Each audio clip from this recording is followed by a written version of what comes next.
தெரியக்கூடாத 5 கனவுகள். அது என்னங்க? தெரியக்கூடாத கனவுகள் அப்படின்னா, நமக்கு நடக்கிற ஆபத்த நமக்கு காட்டிக் கொடுக்குற கனவுகள் தான் இது. எது மாதிரி கனவுகள்ங்க? இதெல்லாம் தெரிஞ்சுச்சு அப்படின்னா, நமக்கு ஏதோ ஒரு ஆபத்து நம்மள நெருங்குது. அதாவது இத சொல்றதுக்கு காரணம் யாரையும் அச்சுறுத்தணும் அப்படிங்கிறதுக்காக இல்ல.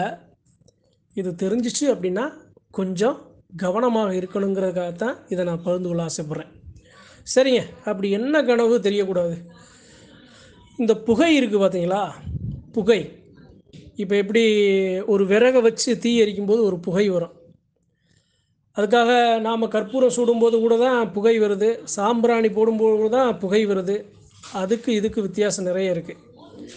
அதாவது எப்படி தெய்வ சக்தி கற்பூரத்தில வர புகையிலையும், சாம்பிராணி வர புகையையும் பரிபூரணமா ஏத்துக்குதோ, அதே மாதிரி ஒரு சில தீய சக்திகளும், தீய விளைவுகளும் அதுக்கென்று ஒரு முகம்.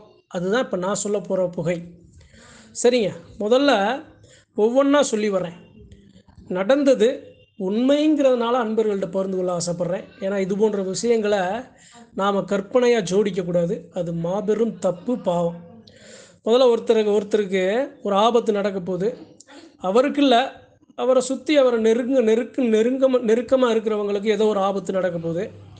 அப்ப அவரு எப்படி கனவு காட்டுது அப்படின்னா, அவரோட தலையில ஒரு பெரிய மண் கலயத்த வச்சு, அந்த கலயத்திலிருந்து வெறும் புகையா போகுது. அத தலையில சுமந்து போறாரு. முதல் கனவு. சரி அப்படின்னு இத்தனைக்கும் அவர் ஒரு தெய்வத்த சுமக்கிறாரு. அவரு மேல வர்ற சாமி அவருக்கு காட்டிக் கொடுக்குது. இது 1. இன்னொன்னு, அவரு ஒருத்தவங்களுக்கு ஒரு விறகு குடுக்குறாரு. தீ எரிப்போம்ல விறகு. அந்த விறக குடுத்துட்டு, "இந்த விறகு கொஞ்சம் எங்களுக்கு இருக்கட்டும்." பொதுவா கனவுல விறகு காட்டக்கூடாதுங்க. விறகு தெரியவே கூடாது. "இந்த விறகு கொஞ்சம் இருக்கட்டும். இத நீங்க வச்சுக்கங்க." அப்படின்னு 2 விறக குடுத்துட்டு 4, 5 விறக அவர்ட்ட வச்சுக்கிறாரு. இது 2வது தெரிஞ்சது அவருக்கு. 3வது, ஒரு மஞ்சள் செடி இருக்கு. அதுல மஞ்சள் செடி பூ பூத்து குலுங்குது. அந்த மஞ்சள் செடியில அக்கினி கங்கு இருக்கு பார்த்தீங்களா? அந்த கங்கு பட்டு அந்த அக்கினி அந்த மஞ்சள் பூவானது அப்படியே கருகுது. அந்த பூவுல பட்டு அந்த அக்கினியோட அந்த பூவும் கருகி அப்படியே அந்த இடத்துல புகை வருது. இது 3வது.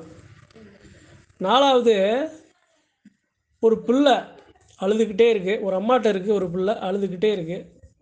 அழுதுகிட்டே இருக்கும்போது அந்த பிள்ளை அது சம்மந்தப்பட்டவங்ககிட்ட, "இந்தாம்மா உன் பிள்ளை அழுதுகிட்டே இருக்குன்னு" அந்த பிள்ளைய குடுக்குது.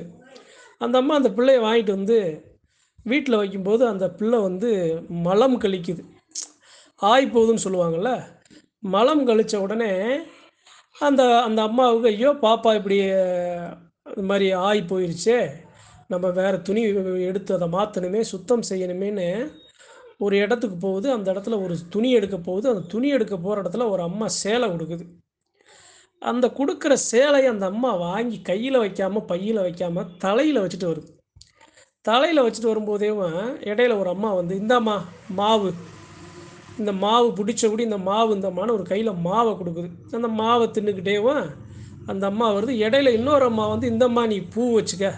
பூ உனக்கு தேவைப்படும்னு" அந்த பூவையும் வாங்கி, அந்த பூவையும் தலையில அந்த மேல அந்த சேலையில வச்சுக்கிட்டு, அங்க போய் அந்த இடத்துல அந்த பிள்ளைகிட்ட போய் அத இறக்க அது பக்கத்துல போகுது. இது எல்லாமே அவருக்கு தெரிஞ்ச கனவு. இந்த கனவுகள் எல்லாமே சரியான கனவுகளே அல்ல.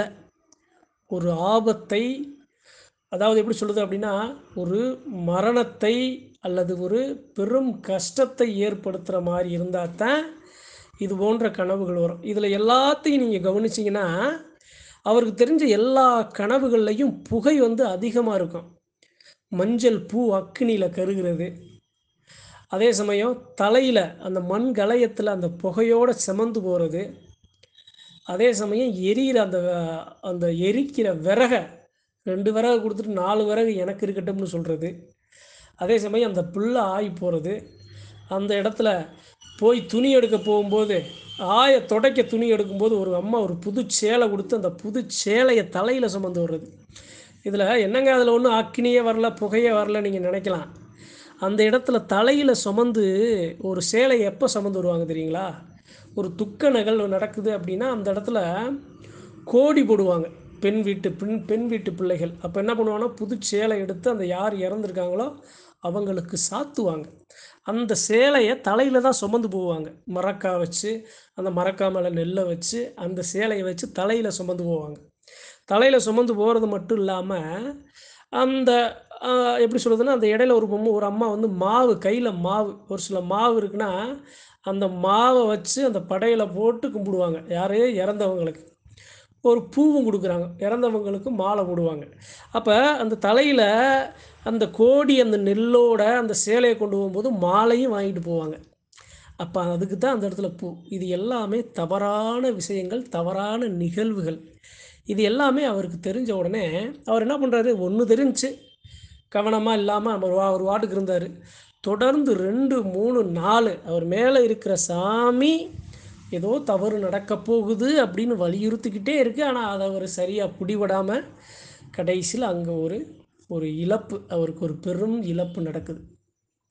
அதாவதுங்க, ஒருத்தரோட வழியில நீங்க வந்து இத பதிவா சொல்றீங்களே, இது உங்களுக்கே நியாயமான்னு நீங்க கேட்கலாம். இத சொல்றதுக்கு காரணம் கூட, இது ஒரு 4 பேருக்கு ஒரு விழிப்புணர்வா இருக்கட்டுமே! அவங்களுக்கு இது போன்று தெரிஞ்சுச்சுன்னா, தான் சுற்றத்தில இருக்கிறவங்க, அக்கம் பக்கத்தில தெரிஞ்சவங்க, கொஞ்சம் விழிப்புணர்வோட, கொஞ்சம் கவனமா செய்யிற செயல்ல, உடல் நிலையில, எல்லா இடத்துலயும் கொஞ்சம் கவனமா இருப்பாங்களேங்கிறதுக்காக தான், இந்த பதிவ அன்பர்கள்ட்ட பகிர்ந்து கொள்ள ஆசைப்படுறேன். இதில தெரியக்கூடாது என்ன தெரியுமா? அக்கினி பூவுல கருகவே கூடாது. அது ஒரு உயிருக்கு சமானம் அந்த பூவானது. அந்த செடியிலே கருகிறது. ஒரு பூவ எடுத்து வெளிய வச்சு அதில அக்கினிய போட்டு அதில கருகுறது வேற. ஆனா ஒரு உயிர் அந்த பூ பறிக்காம அந்த செடியிலேயே அந்த அக்கினி பட்டு கருகிறதுங்கிறது ஒரு உயிரை கொல்றதுக்கு சமானம். இன்னொன்னு, மேல தலையில வச்சு அந்த புகை போய் செமந்து போறது, கொல்லி போடுறதுக்கு சமானம். அதே சமயம் இன்னொரு இடத்துல அந்த சேலை, அந்த புது சேலை கோடி ஓடுறதுக்கு சமானம். அந்த மாலை ஓடுறதுக்கு சமானம். அந்த குடுக்குற மாவு படையல் போடுறதுக்கு சமானம். குழந்த ஆய் போறது, அந்த ஆய் போறதுங்கிறது ஒரு துக்க நிகழ்வ, ஒரு அசுத்தமான ஒரு நிகழ்வு ஏற்படுத்துறதுங்கிறது எல்லாத்தையும் புட்டு புட்டு தெளிவா தெய்வம் காட்டும். தெய்வத்த சுமக்கிற சாமியாடிகளுக்கெல்லாம் காட்டும். அதனால இப்படி காட்டுதே அப்படின்லாம் யாரும் பயந்துறக்கூடாது. இப்படி தெரிஞ்சுச்சு அப்படின்னா, நம்ம சாமி ஏதோ நம்மகிட்ட சொல்ல நினைக்குது. நம்மள பாதுகாக்க நினைக்குது. இல்லன்னா நமக்கு ஏதாவது ஒரு துக்க நிகழ்வு ஏற்பட போகுது. அதிலிருந்து நம்மள சுதாரிக்குதுங்கிற ஒரு நல்ல வழியில அத எடுத்து, நாம மட்டும் இல்லாம நம்ம சுற்றி இருக்க நம்ம குடும்பத்தில இருக்கிறவங்க, நமக்கு தெரிஞ்சவங்களுக்கு நாம கொஞ்சம் கவனமா இருக்கணும். போற இடத்துல, அதே சமயம் வீட்ல உடல்நிலை சரியில்லாதவங்க, எல்லாருமே கொஞ்சம் நாம கவனமா ஏன்னா தெய்வங்கிறது, நம்ம குலசாமிங்கிறது அதுக்கு தான். இது போன்று நம்மள காட்டி, நம்மள பாதுகாக்க. கபடி அதிலிருந்து ஏன் தெய்வம் காப்பாத்தல அப்படின்னா, ஒரு சில கால நேரங்கள்ங்க. அந்த கால நேரங்களுக்கு உரிய கஷ்டங்கள அனுபவிச்சு தான் ஆகணும். ஆனா இருந்தாலும் அதில கூட இருந்து கூட தெய்வம் அதிலிருந்து சுதாரிக்க, காக்க நமக்கு இது போன்ற ஒரு கனவுகள நமக்கு காட்டி, நம்மள அழகா பாதுகாக்குங்கிறதுக்காகத்தான் இத அன்பர்கள்ட்ட பகிர்ந்து கொள்ள ஆசைப்படுறேன். அன்பர்கள் நெறைய பேருக்கு எவ்வளவோ கனவுகள் தெரியிறது. சாதாரண கனவுகள்ங்கிறது சரி. தெய்வத்த சுமக்கிற சாமியாடிகளுக்கு ஒரு கனவு தெரியுதுன்னா, அது காரணம் காரியத்தோட தான் இருக்கும்.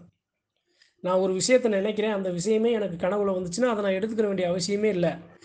எனக்கும் எனக்கு சம்மந்தமே இல்லாத ஒரு சில கனவுகள், எனக்கு இது போன்ற ஒரு சில கனவுகள் தொடர்ந்து வந்துக்கிட்டே இருந்துச்சு அப்படின்னா, ஏதோ ஒரு நிகழ்வு நடக்கப் போகுது. அத தெய்வம் நம்மட்ட முன்கூட்டியே காட்டிக் குடுக்குது. ஏன்னா, சாமி பேசுறதே கனவுகள் தாங்க.